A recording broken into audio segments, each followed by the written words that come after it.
Welcome to SportsBeat KC, the Kansas City Star Sports Podcast presented by Underdog. We're talking Chiefs draft today with star columnist Sam McDowell, beat writer Jesse Newell. I'm Blair Kerkhoff. And I guess I should start with the most cliche of questions. How did the Chiefs do in the draft? Or is this something that can't be answered for 2 or 3 years, Jesse? It's going to be answered this week, Blair, because that's what we do with our NFL draft grades from the Kansas City Star. You know, I think it's a multi-layered question. I'll love to get Sam's take on this as well. I think you can kind of look in this in kind of big buckets here. Did they fill their needs? I think they did, and I think they did a good job of kind of taking advantage of runs in the draft when there were certain pockets of talent. You know, they waited on running back, which was really deep, and I think they got one that they probably were pretty happy with in the 7th round, whereas, you know, defensive tackle, 2nd round was kind of where the ones were going. They got the offensive tackle in the 1st round, so I think that was good. I think getting another pick in the 1st round out of that 1st round trade was excellent, and obviously they used that to a player that they liked in the 5th round. The thing that they continually do, which I think they will get dinged on a little bit, is trading up and being so aggressive on those late round draft picks, like trading away the Joe Thuney pick from next year to move up 10 spots for Cole Williams. It's a cornerback that sort of has to work out now because you did put a lot of capital behind that. And then you look at the big boards and how they did based off of those. And I think overwhelmingly you look at these draft grades and based off of best player available, the Chiefs did a really, really, really good job of taking guys that consensus boards said that were, you know, slipping for whatever reason. And so it reminds me in that way most of the 2022 draft. I think the 2022 draft was the one that was the most, why is this guy slipping? Oh, the Chiefs took him and they ended up being productive players. But, I mean, you kind of take all those things together, Sam, and I would say it was a good draft for the Chiefs. I would say it's going to get a lot of really good grades out there. I think the one ding is still just the trade-ups, and they remain aggressive with that when they've shown themselves to be very good at taking 6th and 7th round picks and making them into something. They lose some of that value when they trade up and go get their guys. Yeah, I mean, I just think it's really hard. I remember the 3 Chiefs picks I can recall people, the general public being really upset about were Mike Dana, who was a terrific 5th round pick. Shamari Connor, I know people disagree with me on that, is a terrific 4th round value.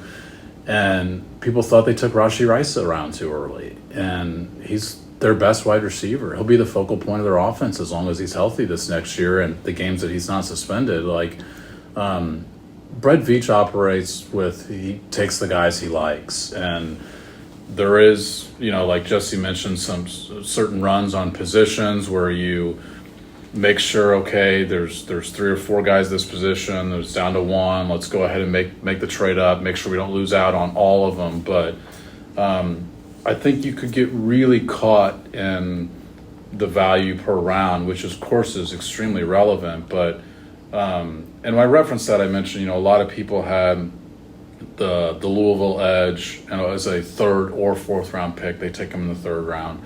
And Omar Norman Lott as a 3rd round pick, and they took him in the 2nd round. And I thought what was interesting about Norman Lott specifically is, I'd asked Veach about this, that they didn't care as much. They didn't play that much, and I think that's what, you know, devalued him in the draft.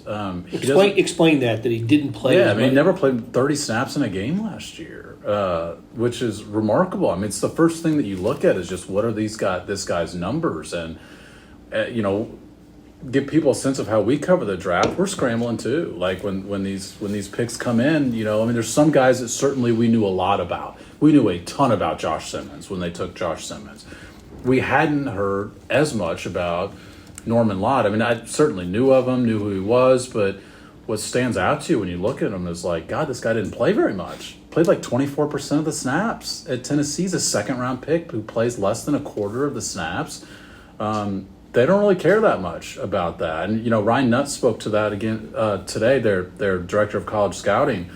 And it's just, he's really good when he's on the field. And we can put him on the field more than that. So I do give them credit for looking beyond stuff that not just us, but I think other teams could get caught up in some of this stuff as well, that they look deeper into it.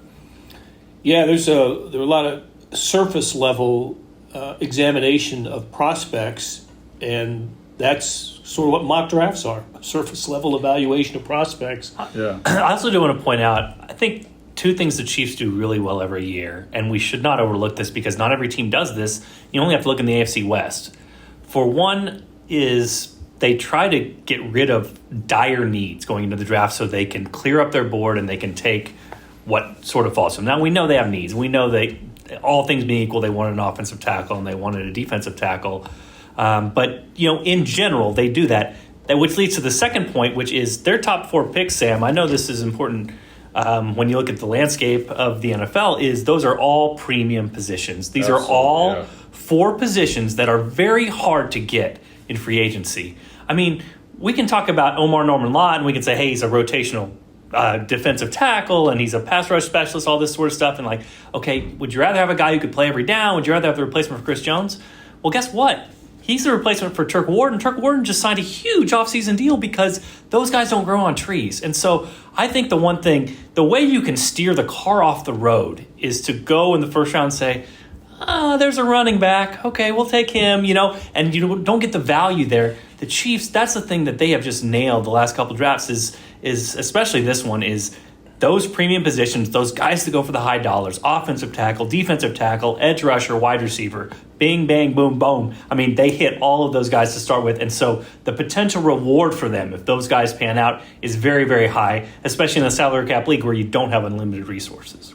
I think if he drank some truth serum, Brett Veach would say he would look back at the 2020 draft and kind of second-guess himself for drafting a running back in the first round. I hope so. I mean, the only way you get good at this thing is if you learn the lessons from the past years. And, I think one of the things you can learn the lesson from that, to talk about one more individual pick is what's panned out the past few years with the Chiefs is positions that they thought they were very deep at.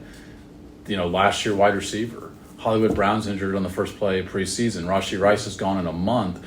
They could have, they take Xavier Worthy. You could have used maybe another receiver in the draft or free agency. Like, I think one of the, to go back to the origin of the lesson is don't just assume you're good at a position. And this is where I say it relates to a specific pick. The Chiefs, the one position I would have thought going into the draft, you just don't need a linebacker. You have spent too many resources at linebacker, I believe. You still do your homework on the linebackers. And it turns out they've got it sounds somewhere in like a 3rd or 4th round grade on Bassa, the kid from Oregon. He's there in the 5th round, so they take him. And so we all thought, all of us sit in the room like, this is where you got to get the running back. Like, your running back room needs help. You're not an explosive rushing attack team. Here's a spot to get one. But you do your homework on a kid, he's the top kid sitting on your board, Ryan Nutt said, by a mile. Well, you've done your homework on it. It's not a position of need, but you still did all the exercise to where that's how good teams get really good value. He was my biggest surprise of the draft. And it was not so much him, but the position. Right? Yes.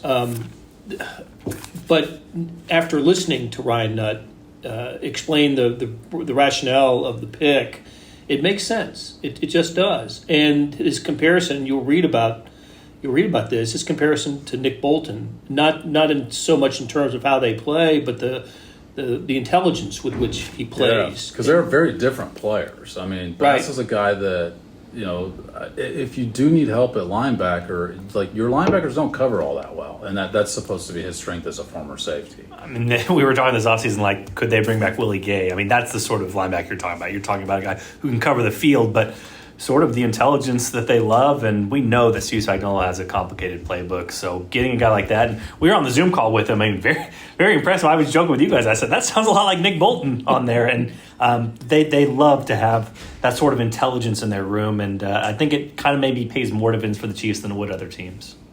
Let's break down some individuals here. We'll start with Josh Simmons, the offensive tackle from Ohio State, who started his career at San Diego State.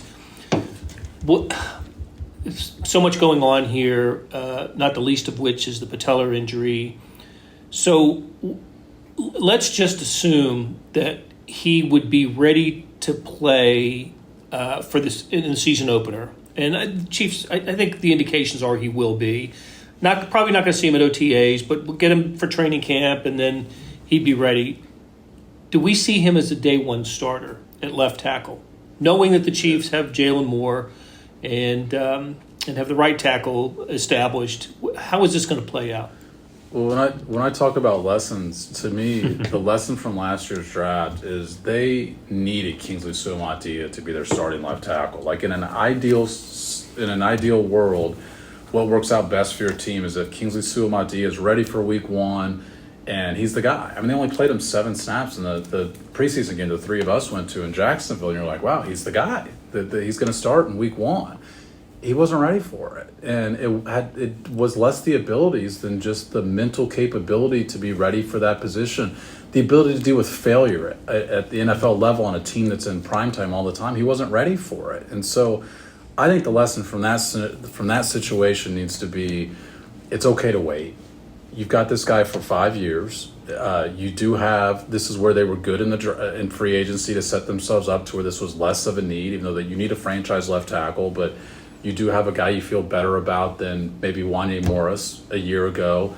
So I just, my advice to the Chiefs on that would be to proceed with caution. If he absolutely, kills training camp with flying colors, sure. I mean, I think he could be the starting left tackle.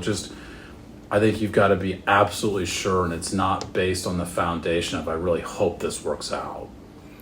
I went into the draft thinking their first round pick would be used on somebody who would be a day one starter, which is why my mock drafts had him taking defensive linemen. One tackle, I had a tackle one, and Walter Nolan was one, and edge rusher was another, and I know you had a defensive lineman. Derek Harmon. Yeah, and Nick Skirton. From which I did think of this, just a real quick aside. Do you think there was any part of Brett Veach that was kind of pissed off that the Carolina Panthers and the Tennessee Titans are like probably having very similar boards to them? You know what I mean? Like just because some of the people in the rooms are Chiefs guys, Right. I mean, it's the same sort of staff. So I just wondered that as like, Skirton and some of these other guys that I had mocked to the Chiefs. It's like, well, they went to a Chiefs team, just not the Chiefs team that we cover. You know what I mean? What do you think about Simmons and that pick and what his progression will be? So I think it's fascinating because I think the Chiefs make a lot of sense for him because they've tried so hard, as Sam talked about, to get a franchise left tackle. They so desperately need one, but they don't desperately need one for week one, is kind of what we're saying here. I mean, they signed Jaylen Moore. They cover their needs with that. And there's potentially another tackle that's going to be gone for them next year, when it comes to the right side, and Jawan Taylor, and then potentially getting out of his contract and saving a little bit of money there. So this can be a long-term play for the Chiefs. It makes sense in that regard. This is where I'm sort of,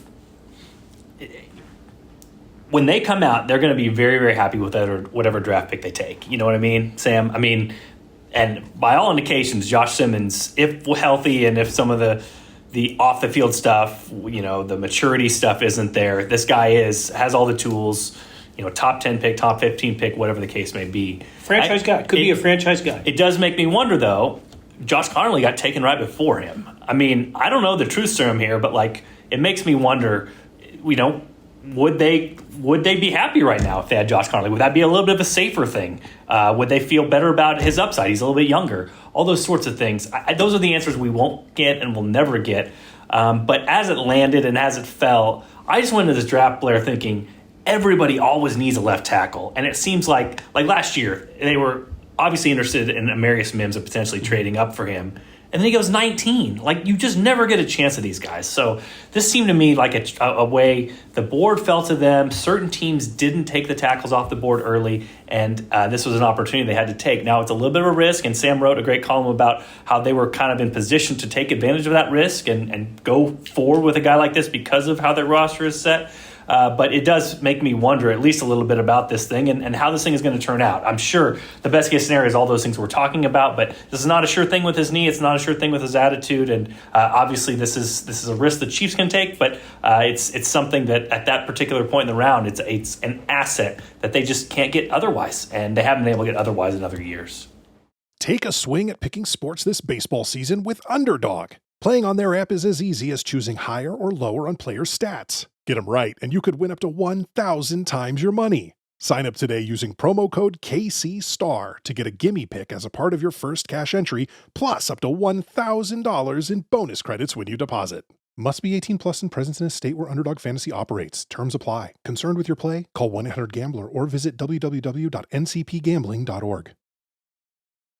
Okay, so with their next two picks in the second and third rounds, it's 63 and 66, and they were pretty close to one another. They did address defensive line with, as Sam talked about, Norman Lott. I keep Norman. I just can't. We can't get through a draft without a hyphenated. Got to have the hyphenated name.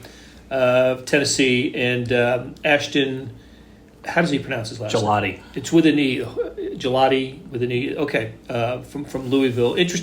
Both interesting guys. Both interesting interviews on their Zoom call with the media after they were drafted on Friday. For different reasons, yeah. That's right, for different reasons. Yeah, I mean, real quick, I think Omar was wandering a mall, like a Mall of America type thing, and so he was kind of, and then Gelati was kind of in a dark lit driveway, sort of with a bunch of Chiefs gear. Like maybe his mom was holding the camera or something. Potentially, his mom was off camera. She was kind of, you could hear her talking in the background. Strength coach. That's right. Gelati, one of the most impressive interviews I've had in the 3 years I've been on this thing. So he seemed like he's going to be a fan favorite and definitely a media favorite for sure. Guy, yeah. Don't they project as rotation guys right away? Yeah, but they better. Yeah, You tell like it.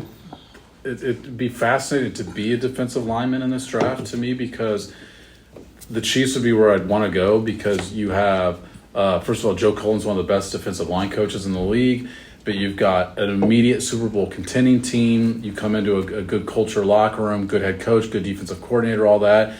But, man, there's an opportunity to play. Like, the rotation's not there at defensive tackle to force guys to sit and wait. Like, you need to play. And really, I mean, if Omar Norman Lott plays as little as he did at Tennessee, I think we consider that a disappointment. Like, he needs to play more in the NFL than he did at Sam McDowell, Tennessee greater than Kansas City Chiefs. There it is, the headline. And yeah, I mean, defensive end is, it's not only a this year need, but, George Karlaftis is, entering his fourth year. You pick up the fifth-year option on him, and you're still, potentially become a free agent after that. That could give you some leverage. You've got, my point is, 2 seasons to sort of look at that situation. Do we need to pay George Karlaftis a lot of money? Do we have another guy ready? And there's obviously a connection there. They work out together. They had the same position coach that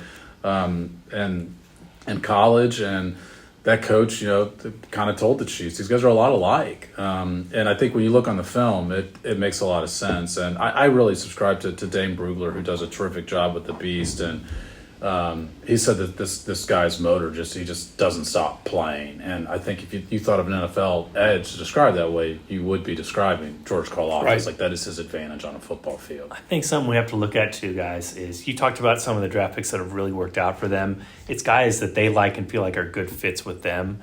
You mentioned like Shamari Connor. And Shamari Connor makes all the sense in the world. Like, he's a versatile cornerback. He can play safety. He can play corner. He can move him around. It's like this chess piece. And you look at these two guys, and I mean, it sort of seems like Spagsy fits. You know what I mean? Like, you just mentioned long, tall, never stop motor. I mean, you're mentioning George Karlaftis. George Karlaftis is a great fit in Steve Spagnuolo's scheme. And, Omar Norman Lott is seeming, I mean, we'll just say it. It seems like a Turk replacement. I mean, this is a guy that they feel like can come in and be the sort of player that Turk was. You talked about also the defensive lineman coming in a good situation. You even mentioned that, hey, they're playing next to Chris Jones, which also is going to get you some advantageous situations, whether that's on the outside or the inside. So, yeah, these guys better be rotation players for the Chiefs, but also gives them some depth in an area that, like we talked about, Blair, we had the Chiefs mocked for a lot of defensive linemen in the first round because we kind of looked at that and saw, hey, that's as big of a need, or at least as close of a need for this team as offensive tackle was. So you saw them address that pretty early. And that's where the depth was in the draft. Yes. Their other third-round pick, and they moved up to make this pick, Noel Williams from California, cornerback. Tell us a little bit about the math on this, the pick, and what they gave up, and how little, I guess the conclusion being how little they end up getting for Joe Thuney. Yeah, I mean, they moved from 95 to 85. When you look at at least one of the trade values charts I looked at, the Rich Hill says moving from 95 to 85 is about the equivalent of a mid to late 5th round pick. Instead, they give up a 4th pick, and not only do they give up a 4th pick, but they relinquish the Bears' 4th round pick, which I'm going to go ahead on a limb and say that's going to be a better 4th round pick than the Chiefs' 4th round pick next year. And that's, of course, the pick that they get for Joe Thuney. And so the only thing they have to show for trading Joe Thuney is the right to move up from 95 to 85. Noah Williams suddenly comes into to Kansas City with a lot more pressure than he probably would have if he'd gone 3rd round elsewhere. Yes. They do like him. And his drafting, here's another player I think I'm projecting to start. His presence helps the Chiefs become stronger in the secondary because it strengthens Trent McDuffie. Yeah, I think he starts a year from now, I'll say. I think the ideal scenario is he's starting in 26 because I think in 25 you're starting Fulton on the outside. Fulton on the okay, that's right. With Jaylen Watson, and your just base package is just Trent McDuffie, probably Fulton, and then Jaylen Watson comes in as your 3rd corner, potentially moves McDuffie inside. But you have three corners in the last year of their deal. Like, you needed to escape this draft with the cornerback. Just real quick, Joseph Hefner does some great work online with the trade value charts. And so if you look at the new age ones, the compensation, it looks like that the Chiefs gave up, depending on the one that you like, is either mid-6th, early 7th, late 7th, or late 6th to go up and get Cole Williams. So, again, somewhere in that 6th to 7th round. Williams, yeah. Does always sound Noel Williams. Yeah. So, yeah, I mean, it's a double-edged sword, as I talked about earlier, because you can say, you want to trade up and get the guy you want, but the Chiefs don't normally waste 6th-round picks. They don't normally waste – I mean, that's Jaylen Watson. That's Isaiah Pacheco. And as you mentioned, Sam, something might not seem like a team need now, but you give yourself another body, another shot at it, and they've done really well with those late-round picks. So, yeah. That's how you get Jeffrey Bassa. I mean, so their 1st-round pick isn't just Josh Simmons. It's Simmons and – Jeffrey Bassa, particularly because they were willing to move back a trade, and that's just a pure bonus player, and that's the bonus that you erase from yourself potentially with that trade up. Yeah, you just can't have it both ways. You know what I mean? You can't talk about the great stuff that happens when you trade back, and then get that 5th round pick and be real excited about it, and then not realize the value of, oh my gosh, this is what you're giving away to move up. So, to your point, Blair, I mean, 4th round is where they took Josh Williams. So, I mean, this is 3rd round, so a little bit higher. But, I mean, I think if he developed a Josh Williams-type career, and Josh Williams' career isn't over with the Chiefs, but that'd be a little bit of a disappointment if you gave up the Joe Thuney pick for that and moved up for the right to do that. But, I mean, the thing I will say about the Chiefs, and this goes for Christian Fulton as well, is they seem to have a vision to move Trent McDuffie to nickel more, where they figure he can do more blitzing on the interior of the field and they can move him around more. And so Christian Fulton and then now Noah Williams, both of those guys are outside corners. So if they feel like they can, that was the last guy on their board that potentially was an outside guy, or that they felt like they could get some more versatility with that, then that's definitely something they could be looking at. It just came at a high price. The only drafted player who did not finish his college career at a Power 4 conference was their 4th round pick, the wide receiver, Jaylen Royals. Which our pick. That's Here's right. We got one. The one mock pick that we got correct. Sam nailed it. And you nailed it. And I did, but I had 2 shots at it. You had one. It left me wondering. He had a terrific sophomore season, 2nd season at Utah State, did Jaylen Royals. Why didn't he transfer? I wonder why he didn't go bigger, to a power conference after that year. Because now I wonder that for all, non-power 4 college players. But anyway, he big numbers as a sophomore.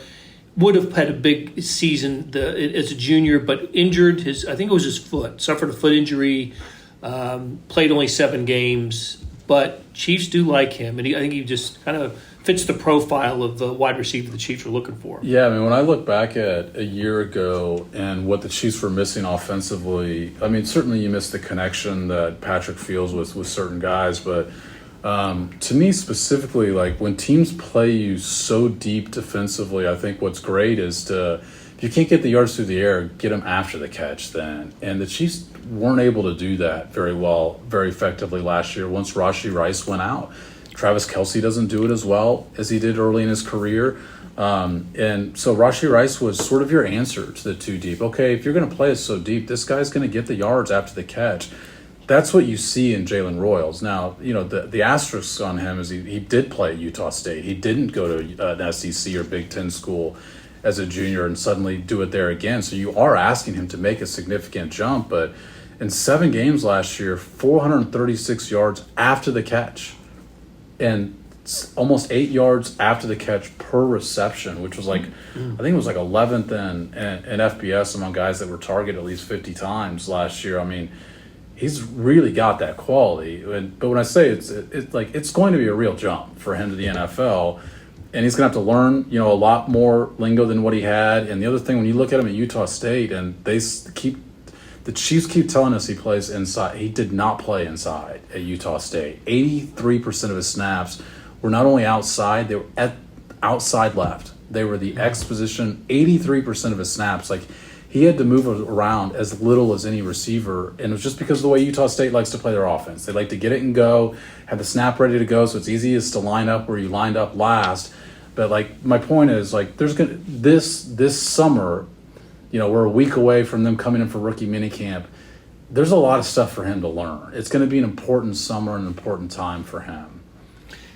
I mean, we've been bringing up the comp names again. I mean, Rashee Rice is the comp name. Now, it's going to take some time. And but it's crazy. Guys get old young around here. Rashee Rice has 1 year left on his deal after this year. The scout said he didn't want to compare him to Rashee Rice. And then today on the Zoom call, Ryan Nutt was like, he reminds you of Rashee Rice. Yeah. It's a little bit of a little conflict. Yeah, a little bit of conflict there. Absolutely. And, I mean, the way that Rashee Rice's legal thing is going now, I mean, we haven't heard anything new. So maybe he'll play this year, but next year could be the year. 2026 could be the year he's suspended. But, I mean, this is kind of the Chiefs' wheelhouse right here, is where you can take a guy a year early before you need him, let him develop at his own pace and get a potential starter down the line. But similar to Rashee Rice, remember, Rashee took off at the end of his rookie year. I mean, that leap he took from weeks 5, 6, 7, 8 to weeks 12, 13, 14, 15 was enormous. And so I think the Chiefs can anticipate that same sort of growth curve with a guy like Jaylen Royals, but the ability, especially get him in the 4th round, the speed, doesn't have everything you want in a receiver, but probably a guy that slipped a little bit further in that particular round than the Chiefs might have been expecting. And so, I mean, that seems like a good value pick. And if he has that same sort of Rashee Rice trajectory, even if he's not Rashee Rice, then the Chiefs will be plenty happy with that pick. He was asked on the Zoom call after he was drafted I forgot how it was asked exactly, but whether it was what his best game was or most memorable game in college. Or maybe it was framed what game did you play in that proved that you could be in the NFL? And he said when they played Southern Cal, and I thought, that's pretty interesting. So I looked it up. He had, I think, 6 catches for about 50 yards, which is fine, and they lost 48-0. So he's a confident dude. Yeah, but he's all right, we made it out of that one with some good tape. Real quick, we've learned the Chiefs' favorite acronym too is RAC. I always hear YAC, but run after catch, run after the catch is their thing. Yes. And to Sam's point, I mean, this is a nice backup plan to have, because when Rashee Rice went down, we talked about this. Who was their best receiver after the catch, after Rashee Rice went down? I mean, but changed Xavier Worthy to old Rashee Rice. Yeah, but they had nobody, and he's not a guy that's going to take hits. You know what I mean? They moved him to that spot, and he was effective. But that skill set to have that as a backup plan, so that if one guy goes down, I mean, that's just not Juju right now. That's just not Travis Kelce right now. It wasn't Justin Watson. You know what I mean? So to have another guy you can go to like that, I think is a pretty big similar bonus. in size. Rashee was 6'1", 203. Royals is 6 foot, 205. And just a real quick note on him, Blair, you mentioned his injury. He did come back and play in one of the All-Star games. So they feel like he'll be full go here this summer. All right, we've spent some time talking about Jeff Bassa, or Bassa, I'm not sure how we pronounce it, Bassa from Oregon. What's cool about him is he was immediate starter there. Started for 4 years, and there is a Kansas City connection with him, even though he's from I think he's from the West Coast, went to Oregon. Yeah. His head coach, Dan Lanning, is a Kansas Citian, and he mentioned to us afterwards that Lanning got in touch with him immediately after the Chiefs drafted him and was pretty excited that he could play for his head coach's hometown Chiefs. So, all right, let's 7th-round pick. I thought really intrigued by this. Chiefs still hadn't taken a running back to this point. We were wondering, it's going to be an free agent. What are they going to do here? And they ended up taking Brashard Smith, SMU. First-year running back. I say first-year running back because he spent his previous 3 years at Miami as a wide receiver. His first year as a running back, only year as a running back at SMU, he rushes for 1,300 yards, 14 or 15 touchdowns. He puts up incredible numbers as a running back. And for an SMU team that went to the ACC championship game and played in the college football playoff this year. So, against good competition, he put up big numbers. I'm intrigued by this guy, and I think his first impact for the Chiefs is going to be as a kick returner. Is that what you're thinking? Yeah. Well, and we have to put it all in context too. If your 7th-round pick is only a kick returner, you still did pretty well. You know what I mean? But this guy has some speed. He has some wiggle. He has some ability to kind of move around in short space, and he has some explosiveness. And listen, if we want to talk about a theme throughout this draft, Sam, the Chiefs, how many explosive plays did they have last year on offense? Like they never had the easy. Dead last among everyone. They were dead last in explosive runs. I think they had 33 10-plus yard rushes, and that was the fewest in the league. Despite, I think they ran the ball like the 16th most in the league. So I don't want to hear people say, well, that's because they passed the ball all the time. They ran the ball more than the average team did last year. They had no easy button. You know what I mean? Like I remember Bill Connolly when I used to cover college. The great analyst for ESPN, he talked about explosive plays were the 3-pointers of college football. Because if you hit 1 or 2 of them in a game, all of a sudden, you have a chance against a team maybe you shouldn't have a chance against. And it's the same thing. Like if you're undermatched against Kansas, but you make 14 of 28 threes, give yourself a chance. And the Chiefs just didn't have an easy button last year. Just like throw a guy out in a flat and break 2 tackles, all of a sudden you got a 70-yard touchdown. You all breathe easier on the sideline. So whether it's Royals, whether it's Brashard Smith, I just think it gives them more explosive playmaking that they desperately lacked last year. And, some of these guys, again, they come in to fill a role, whether it's Hopkins or Juju Smith-Schuster or even Travis Kelce at this point, but speed is not their calling card. And so to give themselves another option, whether it's the backfield or a receiver out of the backfield or a kick returner, it just gives them a little bit more juice to their offense, and it's something that's desperately needed.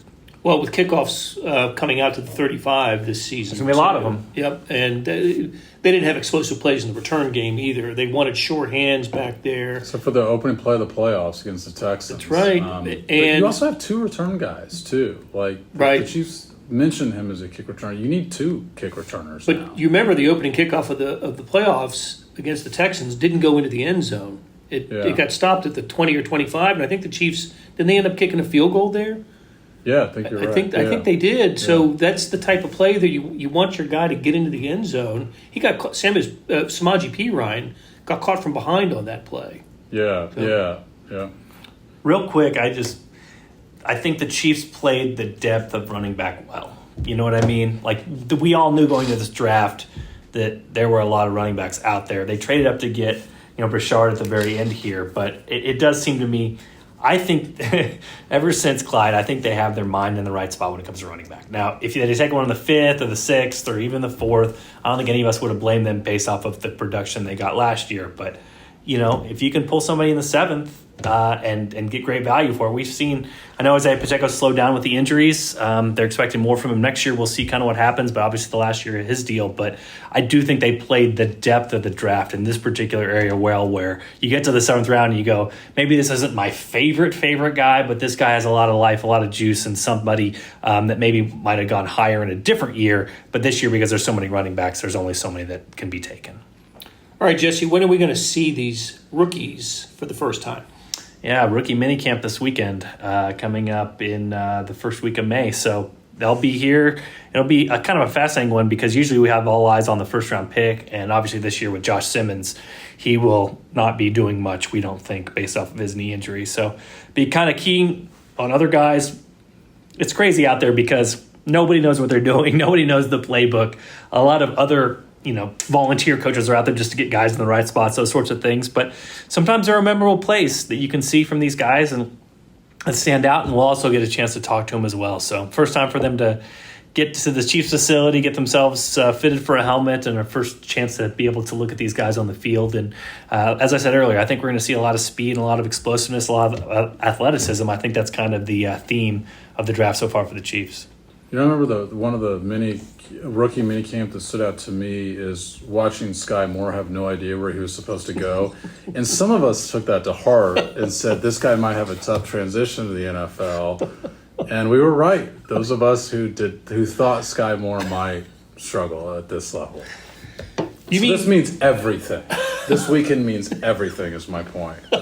You can't bounce back from a bad rookie minicamp, I think is what they say. I think you can score a touchdown in the Super Bowl even after a bad rookie minicamp. It's got to be really open. Got to scheme it open. The man was hurt last year. I still don't know what you want from the guy. He had season-ending surgery, okay? His career is far from over. I still see his name on the depth chart. There it is. So it's still there. Great conversation, as always, with Jesse Newell and Sam McDowell. Big thanks to our producers, Monty Davis and Randy Mason, Jeff Rosen and Scott Chasen. We'll be back soon with another SportsBeat KC, the Kansas City Star Sports Podcast, presented by Underdog.